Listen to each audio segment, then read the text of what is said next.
Hello दोस्तों, welcome to back my YouTube channel RV tech educations में आपका फिर से एक बार स्वागत है।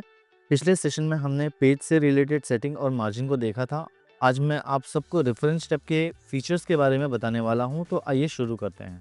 रेफरेंस टैब को समझते हैं वो क्या है और कैसे यूज़ होता है। आप लोगों ने टेक्स्ट बुक देखा है ना, कैसे उसमें सब अच्छे से पार्ट वाइज सेक्शन और सेक्शन वाइज चैप्टर एक्सप्लेन किया होता है।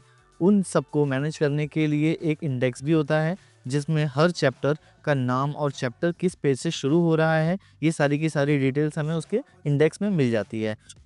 आज हम भी वो पैटर्न यहाँ सीखेंगे कि कैसे हम उसे बनाते हैं। तो आइए देखते हैं। आप लोगों को कंफ्यूजिंग ना हो तो इसलिए मैं सबसे पहले एक कवर पेज ले लेता हूँ, जिससे कि हमारा एक पेज यूटिलाइज हो जाए और दूसरा पेज हमारा रहेगा तो वो इंडेक्स के लिए हम यूज़ कर लेंगे उसे।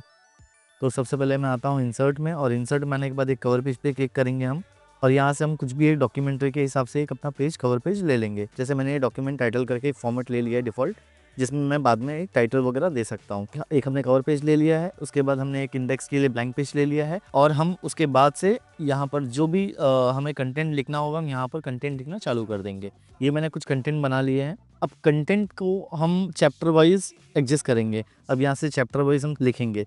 अब यहाँ पर मैं एक-एक चैप्टर के नाम लिखते जाता हूँ, जिससे कि वो आसानी से हम उसे आइडेंटिफ़ाई कर सकें कि हमने कितने चैप्टर्स बनाए हैं। ये है मेरा चैप्टर 1। जब आप यहाँ चैप्टर के नाम लिखेंगे तो यहाँ पर आप ऐड टेक्स्ट पे क्लिक करना है, और यहाँ से लेवल 1 करके टेक्स्ट को हाईलाइट भी करना होता है, क्योंकि चैप्टर के नाम जो होते हैं वो हाईलाइटेड होते हैं। इस तरीके से हम इन्हें भी हाईलाइट करेंगे, और इन्हें अगर आपको सेंटराइज़ करना है तो सेंटर में भी आप रख सकते हो, या फिर ऐसे भी आप रख सकते हो, आपके ऊपर है। तो ये जैसे मैंने चैप्टर 1 यहाँ पर लिख दिया।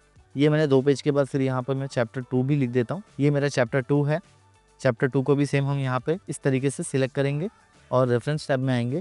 ऐड टेक्स्ट की जगह पे यहाँ पर क्लिक करेंगे, लेवल 1 लेंगे। अगर मैं यहाँ पर लेवल 1 यूज़ करता हूँ तो यहाँ पर टेक्स्ट का जो फॉर्मेटिंग होगा वो थोड़ा बड़ा होगा, जिसमें आप चैप्टर को ईजिली डिफाइन कर सकते हो कि ये चैप्टर का नाम है और ये चैप्टर का टाइटल है। यहाँ पर मैंने इसे लेवल 2 कर दिया, तो इस चैप्टर का नाम फॉन्ट थोड़ा छोटा हो जाएगा। इस तरीके से ये हाईलाइट थोड़ा कम होंगे, और 3 कर दूंगा तो एकदम नॉर्मल हो जाएगा। ओके, तो इस तरीके से हमें ये चैप्टर को डिफाइन करने के लिए हम यहाँ पर लेवल 1 यूज़ कर रहे हैं। तो ये हमने 2 चैप्टर यहाँ पर दे दिया है। चैप्टर 3, ये मैंने चैप्टर 3 भी ले लिया है यहाँ पर, और यहाँ पर आके हम लेवल 1 दे देते हैं। अब ये हमने 3 चैप्टर ले लिए हैं यहाँ पर।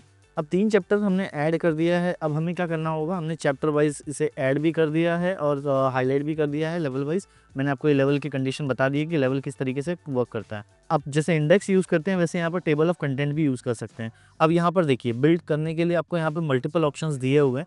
अब यहाँ पर कैसे कर सकते हो, आप ऑटोमेटिक टेबल करोगे तो आप ऑटोमेटिकली टेबल आप यहाँ पर इंसर्ट कर सकते हो। दूसरा ऑप्शन है यहाँ पर ऑटोमेटिक में है, कंटेंट के हिसाब से आप टेबल को भी एक्सप्लेन कर सकते हो।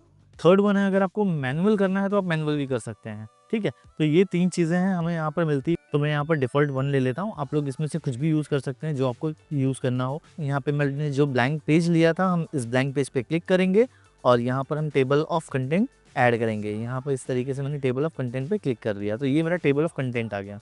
अब यहाँ पर मुझे जैसे भी एडजस्ट करना होगा मैं यहाँ पर देख सकता हूँ। देखिए, अब ये मेरा फर्स्ट पेज, ये मेरा फर्स्ट पेज पे क्या मुझे मिल रहा है, मेरा कवर पेज मिल रहा है। सेकंड पेज पे मेरा table of content like index, और थर्ड पेज से मेरा चैप्टर शुरू हो रहा है। तो चैप्टर 1, चैप्टर 2, चैप्टर 3 जैसे भी मैंने एक्सप्लेन किया उसे वैसे उसने ले लिया है। अब इस तरीके से हमें यहाँ पर चैप्टर वाइज सारी की सारी चीज़ें मिल गई। अब उसके बाद है यहाँ पर अपडेट टेबल। अपडेट टेबल में क्या होता है, मैंने यहाँ पर 3 चैप्टर तक लिख दिए। अब उसके बाद मुझे चैप्टर्स और बढ़ाने हैं यहाँ पर। तो मैं चैप्टर बढ़ाने के लिए मैं क्या करूँगा,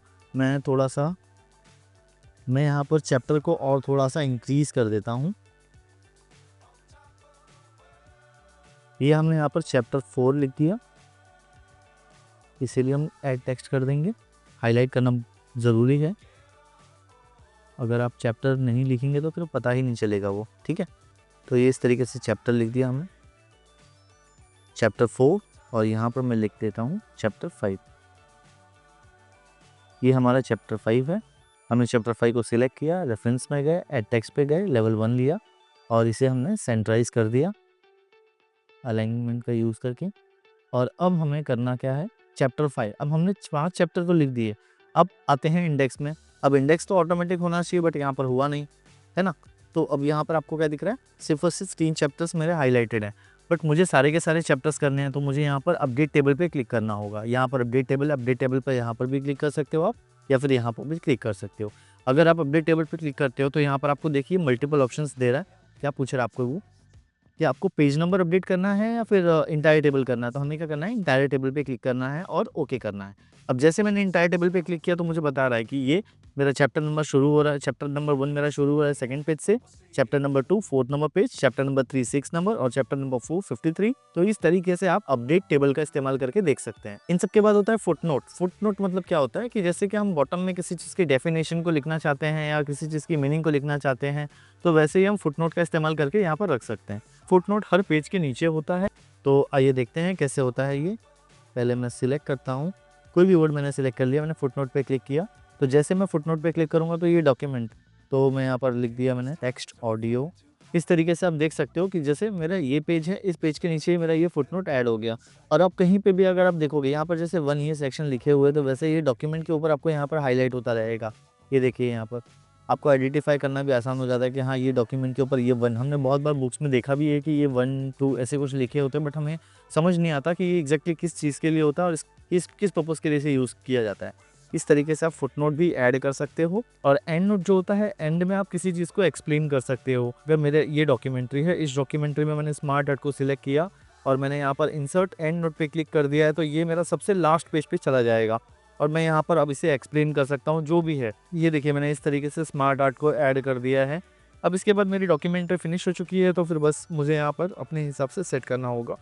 तो इस तरीके से आप अपने हिसाब से डॉक्यूमेंट्री में काम कर सकते हैं। अब नेक्स्ट फुटनोट और एंड नोट, यहाँ पर कुछ चीज़ें और भी एक्सप्लेन की हुई है।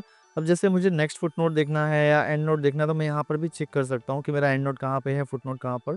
मैं जैसे-जैसे क्लिक करूँगा वैसे-वैसे मुझे हाइलाइट करेगा।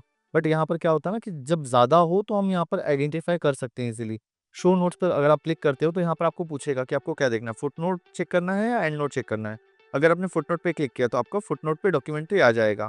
ये आपका डॉक्यूमेंट्री में फुटनोट पे आप आ गए। अगर आपको फुटनोट से आपको एंड नोट पे जाना है तो आप यहाँ पर सेम एंड नोट पे क्लिक करिए और यहाँ से एंड नोट पे जा सकते हो। इस तरीके से हम यहाँ पर ये सब चीज़ें देख सकते हैं। रेफरेंस टैब में बस इतना ही। मिलते हैं नेक्स्ट सेशन में। अगर आप लोगों ने मेरे चैनल को अभी तक सब्सक्राइब नहीं किया तो आज ही सब्सक्राइब करें। आप लोगों के लिए चैनल पे पोस्टिंग करता रहूँगा, हमेशा कुछ ना कुछ नया सीखें।